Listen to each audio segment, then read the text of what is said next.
Até tinha um livro no passado que falava, o título era Location, Location and Location. Né?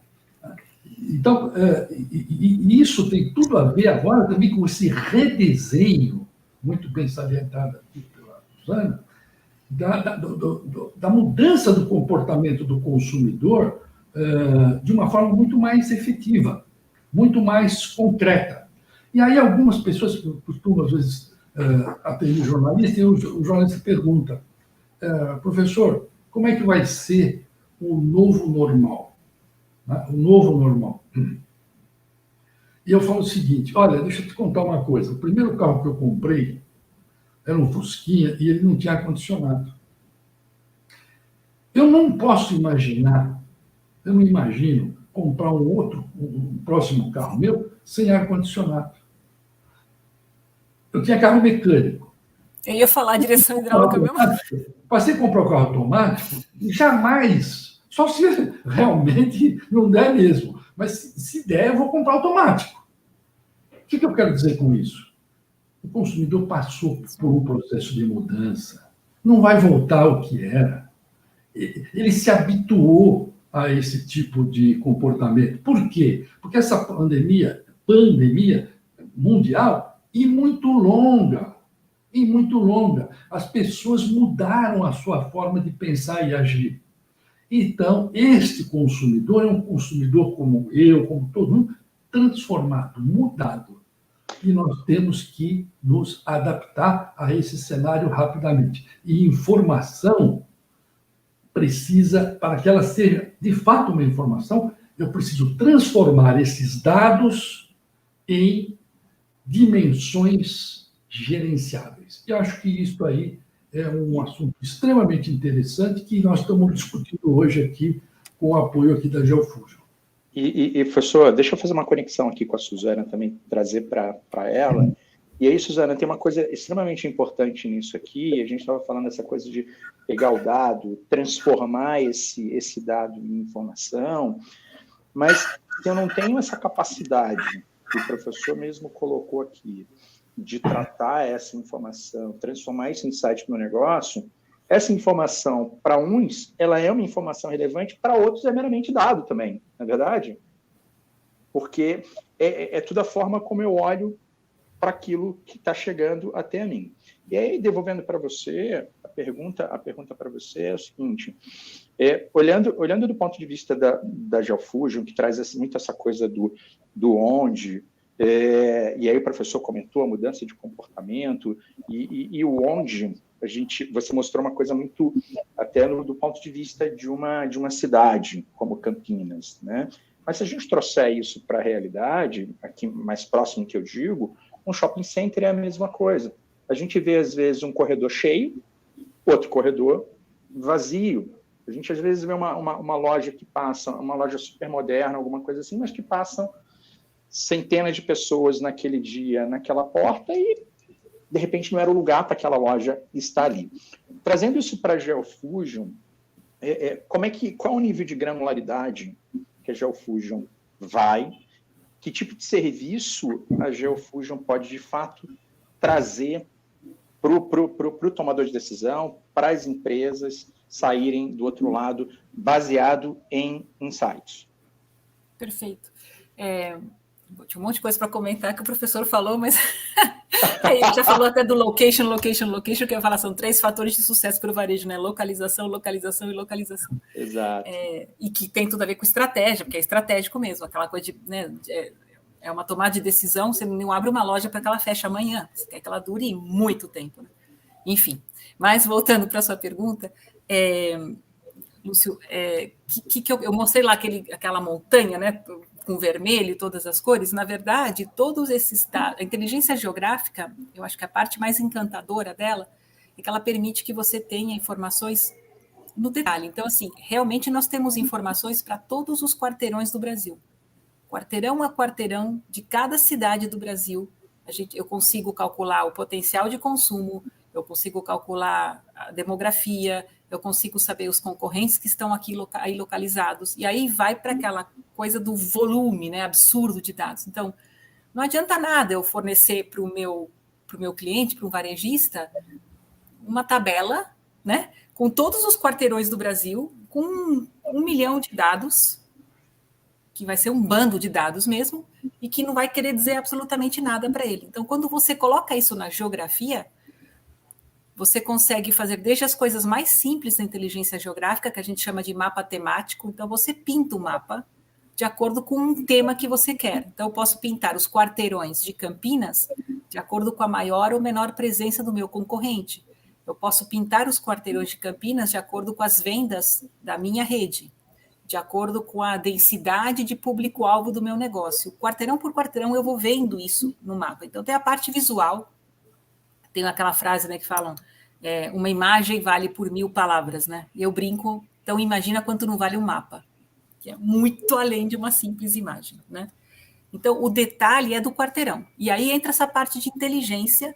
A gente está cada vez mais desenvolvendo soluções que tenham analytics embarcado. Então, ao invés do cliente ter que ficar ligando e desligando mapas, né?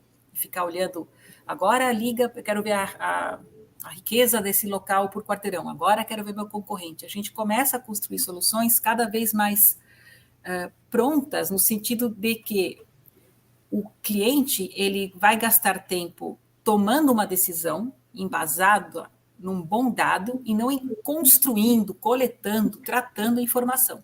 Então, por exemplo, a gente desenvolveu agora o que a gente chama de calculadora de previsão de vendas. Então, o varejista que está interessado em entender uma localização qualquer, ela coloca um PIN no mapa, imagina, abre um quarteirão de Recife. Eu estou estudando uma possibilidade de abrir alguma tipologia de loja aqui. Coloca o PIN no mapa e a gente, por trás, vai calculando todas as informações de todos os quarteirões, calcula a área de influência, traz um monte de informações, tem informações do próprio cliente, que ele também sobe na ferramenta, e sem ele saber, né, por trás tem todos os cálculos, a gente vai devolver para ele um número, que é o volume em reais que aquela loja poderá vir a faturar se ela for aberta naquela localização. Então, a pessoa não fica maluca, mergulhada num monte de dados, né, e de como tirar inteligência disso. A inteligência ela está embutida, né? Ela já mistura todas as informações e traz um resultado de negócio, com base nesse número, que ele não perdeu tempo, né, se preocupando em construir uma metodologia, em ver se o dado está certo, em juntar dados da própria empresa, né, que às vezes é mais difícil do que achar um dado do mercado, é conseguir puxar o dado certo de dentro da empresa. Aí ele já olha para aquele número em milhões de reais e fala, e agora, vale a pena ou não vale a pena eu ir para essa localização? Se eu abrir uma outra loja perto, o que vai acontecer? Aí as análises, as discussões dentro da empresa ficam mais ricas, mais profundas, mais estratégicas, né? Menos usar o ser humano para quebrar pedra e mais para ele realmente usar o seu cérebro e traçar estratégias e tomar melhores decisões. Então, a granularidade do dado é enorme, mas a gente não quer matar o cliente recebendo esse volume gigantesco de dados, então a gente vai construindo, né, a parte analítica para melhor usar essa informação e que o cliente possa usá-la para tomar decisões. Maravilha. E olha o que eu tenho aqui. Tem um amigo que acabou de mandar uma pergunta para a gente aqui, que você acabou de responder, mas eu vou fazer a pergunta dele para não deixar. O Ricardo me pergunta o seguinte: prever as vendas de uma loja é o sonho de qualquer varejista.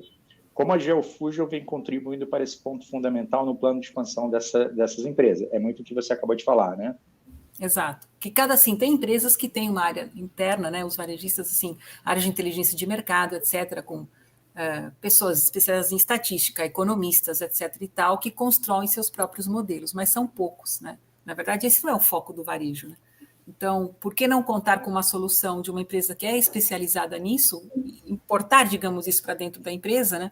Rodar esses modelos que a GeoFusion, com conhecimento de tantos anos, né, com tantos clientes utilizando, cada vez ficam soluções mais robustas, e aí tem a previsão de vendas, e a partir daí se traçam as estratégias, se fazem as ações e etc. Maravilha. Professor, tem uma pergunta aqui do Jefferson, que eu vou trazer ela para o senhor. Ele pergunta o seguinte: com as mudanças da dinâmica de consumo, quais impactos para as lojas físicas e como deverão ser no futuro, não tão distante? Bom, sem dúvida nenhuma, o cenário muda radicalmente. Aqui, já a Suzana mencionou, a questão dessa granularidade, essa decisão do consumo muito mais local, muito mais voltada exatamente para uma determinada área de consumo, um determinado bairro,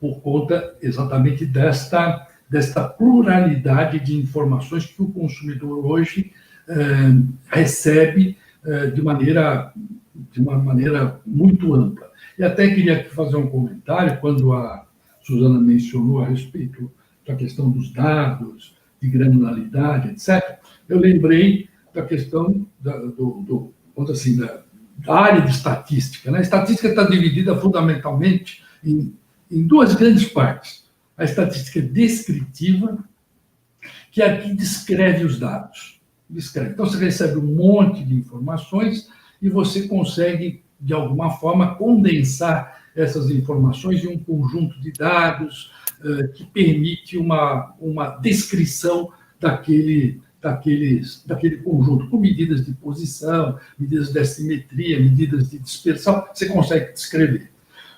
Muito bem. Se uma empresa, como, por exemplo, a Geofusion, entrega isso para quem quer que seja, isso quer dizer quase nada.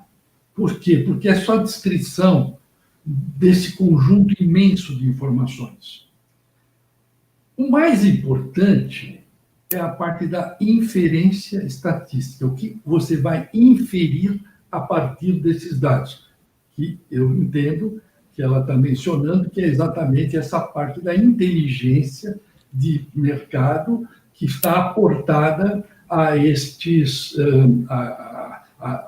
conjuntos de informação. Ou seja, como é que, a partir dessas informações, eu consigo construir modelos decisórios. Porque, veja bem, esses dados que estão dispostos, vamos dizer assim, nos quarteirões, e você coleta um monte de informações, isso até pode estar disponível, mas o que é mais importante é saber o seguinte: como é que esses dados indicam determinados potenciais de mercado para um tipo de negócio e não para outro?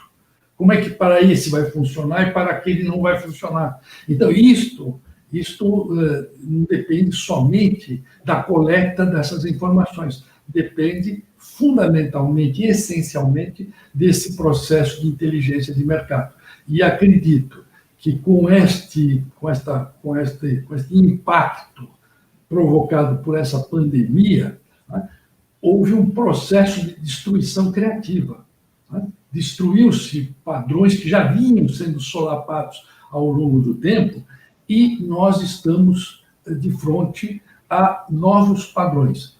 Veja só que nos Estados Unidos, Europa, por exemplo, o mercado imobiliário está mudando radicalmente.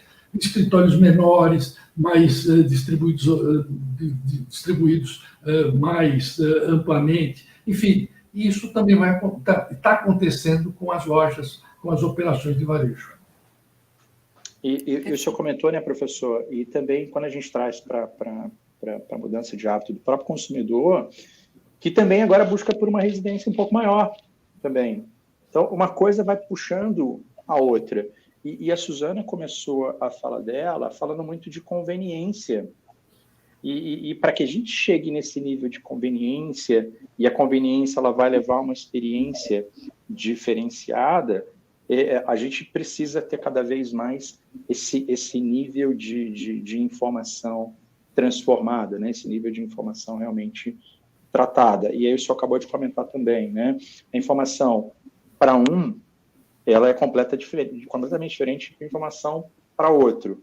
E foi o que eu chamei aqui, que eu puxei para a Suzana, aos meus olhos ali, na verdade, é o que eu trato o seguinte: enquanto uma coisa é informação, eu, de repente, olho aquilo ali como pura e simplesmente um dado, porque, para mim, ele não está trabalhado, enquanto que, para outro, como o senhor bem colocou, ele é extremamente relevante, né? É só uma observação. A questão de algum tempo atrás, nós fizemos um trabalho muito interessante e que mostrou uma coisa assim, quase paradoxal. Foi até uma dissertação de mestrado de um aluno nosso. E, foi o seguinte: levantamos informações, um dos aspectos era esse. se o consumidor achava que o supermercado, no caso do supermercado, estava organizado ou não estava organizado. Né? E aí nós olhávamos o ticket, quanto que o cara gastou, né, etc. O que a gente imaginava? Né? Que quanto mais organizado tivesse, melhor seria. Melhor seria. O que nós percebemos foi o seguinte, que quando o supermercado estava muito bem organizado, isso aconteceu numa determinada região, o ticket era menor. Isso por quê? Porque é extremamente importante, porque o que acontecia? O cara entrava lá e pegava só o que ele queria ir embora. E você pensa exatamente o oposto, é paradoxal.